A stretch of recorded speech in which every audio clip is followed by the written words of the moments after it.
That was picking up, Anna. I'm not And getting you it. didn't, It was getting the warning light sound. was it a poop, poop? No, it was do, do, do. It's strange that you weren't picking it up clearly. I'm not the way picking it up should. now.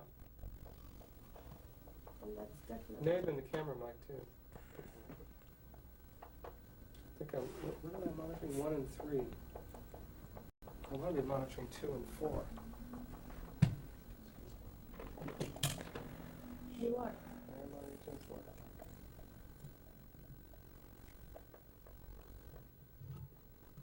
Okay, well, we're going with the 4. Oh, it's not even picking up now.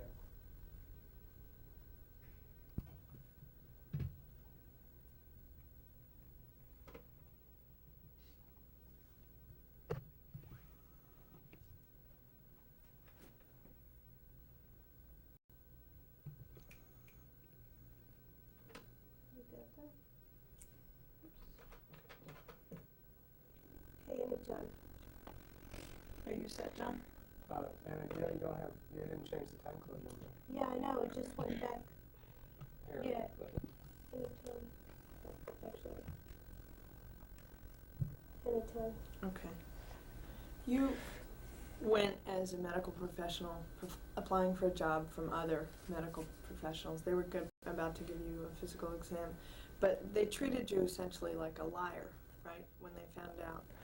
In a sense, from what I learned after the fact, the examining physician knew well in advance that I was considered HIV seropositive. I saw it as almost an entrapment type of a situation. But in either case, the case of the nurse or the physician, I can't even conceive of any kind of professional justification for the way they mistreated my right to privacy and confidentiality. How did that day, that afternoon, that combination of people change your life? Tell me about that. It was a difficult ride home from the county medical center that day. I don't remember specifically how I got from the medical center back to my home. I did make it back intact, which I'm fortunate for. I never anticipated that I would have to endure the past 4 years as I've been made to, in a sense, by the medical center. There seem to have been opportunities to nip this whole fiasco in the bud, so to speak, but for whatever reasons, the county medical center had to perpetuate this this legal battle. I think it was for all the wrong reasons. Now, what kind of parting words about confidentiality would you leave us with? People ask me, would I do it again in terms of HIV? Could you start again, please? Sure. People ask me on many occasions, would I do it all again in terms of HIV testing? There was a time when I probably would have gotten up on top of a soapbox and spread the word to everybody how important a piece of information it is for any human being to know. I don't know if I would do the same today. I learned a tough lesson dealing with the medical center. And if somebody asked me today, would I recommend that they go for the test, so to speak? I would have second thoughts, suggesting that they do. Would you prefer that you didn't know today? Personally, my feelings haven't changed. It's still an incredibly important piece of my life. I think perhaps there there are other means now. Well, actually, let me back up. I want to make this point. When I was tested, I don't believe anonymous testing was even a consideration. I expected confidentiality, but I didn't have the option back in 1985 for anonymous testing. If I had to do it all over again, the anonymity would be a must. Now, and what about laws that would allow people to actually trace contacts?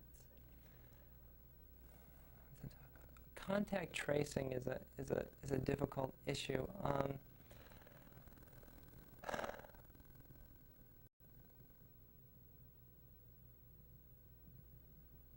I can't give you a yes or no on how I feel about that. The one thing it's fine. I mean, it's okay. I think in a sense, people have to be responsible for themselves, and I realize that that's kind of a blanket supposition that, almost in a naive sense, that somebody can make. I've taken that responsibility over my life, but no one can be assured that other people would do the same. Now, I just want to hit on this thing about the medical profession again, and what, the Hippocratic Oath is all about. And really, I mean, you must believe in, did I what? Did you say Hippocratic or hypocritic oath? Well, I wonder. Yeah, so do I. You must have a strong sense of belief. You put in several years in the pharmacy school. You Yeah. must have that's an investment in the medical system in this country. You have invested, your time. And how do you feel about the way it treated you and the way it treats people?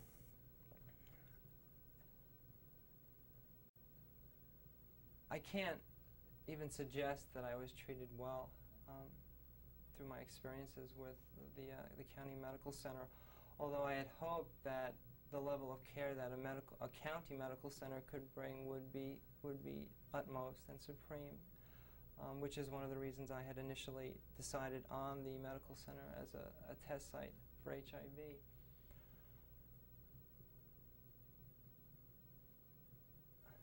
The actions of the nurse and the physician, I would like to believe are the exception rather than the rule.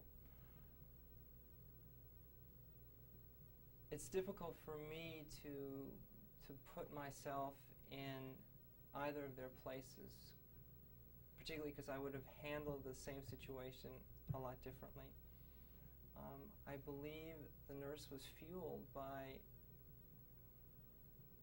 some form of hostility, most probably AIDS hysteria related, perhaps homophobia. The doctor, I believe, acted out of ignorance. I don't believe he had a grasp of the situation and the issues involved. In any event, I would like to believe that again, these two healthcare professionals are the exception rather than the rule, and that most other true professionals, in the professional sense of the word, particularly at this point in time, know how to handle this situation. I don't deny that timing is everything in life.